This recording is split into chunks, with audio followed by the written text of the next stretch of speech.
हरि ओम नमो भगवते वासुदेवाय। श्री ओम नमो भगवते वासुदेवाय।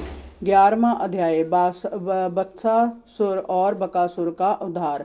श्री सुखदेव जी ने कहा, परीक्षित, हम इस प्रकार भगवान श्री कृष्ण ने अपनी बाल्यावस्था में जो क्रीड़ाएं और लीलाएं की, उन पर नंद बाबा और गोप गोपिकाओं को विश्वास नहीं हो पाता था। वह उन्हें साधारण बालक ही समझते थे और इन सभी आश्चर्यचकित कर देने वाली घटनाओं को प्रकृति का खेल ही समझते रहे। वे प्राय गोपियों के कहने पर नाचने लगते तो सारी गोपिकाएं हंस हंस कर लोटपोट हो जाती। वे इसी प्रकार ब्रजवासियों को आनंदित करते रहते थे और ऐसा दिखाते रहते थे कि वे अपने सेवकों के वश में हैं। एक दिन कोई फल बेचने वाली पुकार पुकार कर फल बेचने लगी। उसे सुनकर भगवान अपनी छोटी छोटी हथेलियों में अन्न लेकर बाहर की ओर दौड़े। उन्होंने उस थोड़े से अन्न से ही उसकी टोकरी भर दी और फल ले लिए।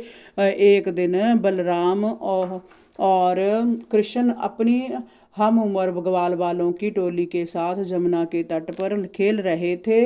रोहिणी ने उन्हें आवाज देकर बुला रही थी, पर वह खेल में इतने मगन थे कि आ रही ही नहीं रहे थे। तब रोहिणी ने जशोदा को वहां भेजा। जशोदा ने उन्हें जाकर पुकारा और उनसे कहा कि ब्रजराज नंद बाबा कलेवा करने के लिए उन दोनों की बाट जो रहे हैं, वे जल्दी से आ जाएं। परंतु वे दोनों खेल में मस्त थे। तब जशोदा ने दोनों को अपनी दोनों बाहों में पकड़ा और खींचकर अपने घर लाने लगी। शेष बालकों को उन्होंने घर जाने के लिए कह दिया। जब नंद बाबा ने देखा कि जशोदा दोनों को पकड़कर ला रही है तो वह हंसने लगे। प्रेम से उठकर उन्होंने दोनों को दुलार किया और जशोदा के दोनों के हाथ पैर धुलाए।